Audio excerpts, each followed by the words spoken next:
بسم اللہ الرحمن الرحیم۔ ایک ہماری بہن ہے راولپنڈی سے، وہ کہتی ہیں کہ میری اپنے شوہر سے پسند کی شادی ہے۔ میرا شوہر معاشی اعتبار سے بہت مضبوط ہے، لیکن میری ساس اور میرے سسر، ان کے ساتھ مسئلہ یہ ہے کہ وہ اپنا حق حکمرانی کسی صورت سے کسی دوسرے کے حوالے کرنے یا دستبردار ہونے کے لیے ایک لمحے کے لیے تیار نہیں، اور مجھے بھی ان کے حق حکمرانی میں شرکت کا ہرگز کوئی شوق نہیں۔ میں جب بھی کبھی کسی حوالے سے کوئی درخواست اپنے شوہر کی بارگاہ میں پیش کروں تو وہ پورا کرنا چاہے بھی تو ساس سسر اڑ جاتے ہیں۔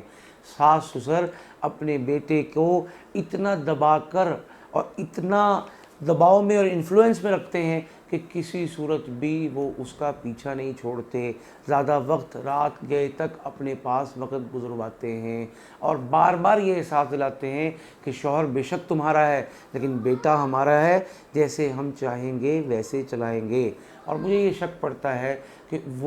انہوں نے اپنے ہاتھوں میں اتنا مضبوط کیا ہوا ہے کہ کوئی صورت شکل اس کے نکلنے کی نظر نہیں آتی۔ کبھی میں بچوں کی انٹرٹینمنٹ کے لیے ان کو اتوار کو، کسی شب رات کو، کسی عید کو باہر لے جانے کا کہوں تو اس میں بھی انہوں نے روڑے کسی نہ کسی طریقے سے اٹکا کر کامیاب ہو جانا ہوتا ہے۔ اب میں یہ چاہتی ہوں کہ وہ اپنے کام سے کام رکھیں اور میرا شوہر میرے حقوق پوری طرح ادا کرے۔ میں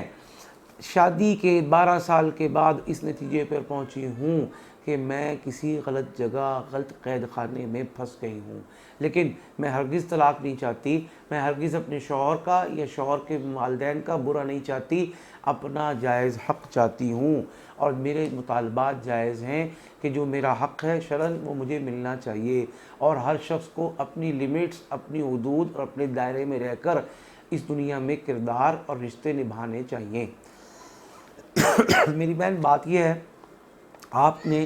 خود ہی یہ بتا دیا ہے کہ ہر شخص اپنے دائرے میں رہے، اپنے لیمٹس میں رہے، اور اگر کوئی شخص روحانی اعتبار سے آپ کے شوہر کو قابو کرنا چاہتا ہے اور آپ کے جائز حق کے حصول میں رکاوٹ بنتا ہے تو یہ ہرگز کسی صورت شرعاً یا اخلاقاً جائز نہیں ہے۔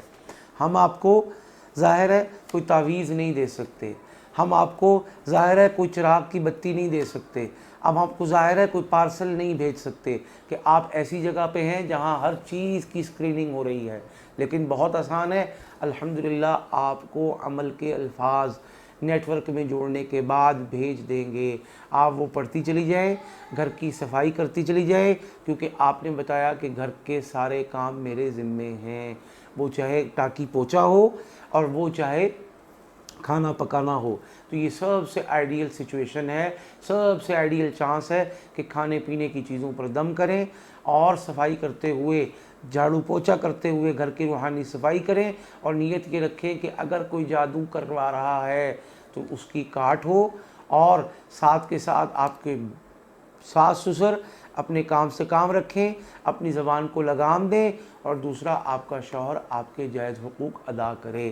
انشاءاللہ اس کام کے کرتے ہوئے صرف 21 دن میں آپ کا شوہر آپ کی مٹھی میں اور آپ کے ساس سسر اپنی اوقات اور اپنی لیمٹ میں۔ انشاءاللہ اتنا آسان، اتنا سادہ، اتنا عام فہم آپ کو زندگی بھر کوئی عمل نہیں ملے گا، اور صرف یہ عمل ایک دفعہ کا نہیں، اب آپ اس عمل کی مالک ہیں، اب رہتی اپنی اور ان کی زندگی تک انشاءاللہ گدڑ سنگھی آپ کے ہاتھ میں ہے، گیم آپ کے ہاتھ میں ہے۔ جب دیکھیں کوئی ٹیڑھا ہو رہا ہے آپ عمل کے ذریعے سے اس کو درست کر سکتی ہیں۔ اللہ پاک ہم سب کے مسائل کو حل فرمائے، آمین۔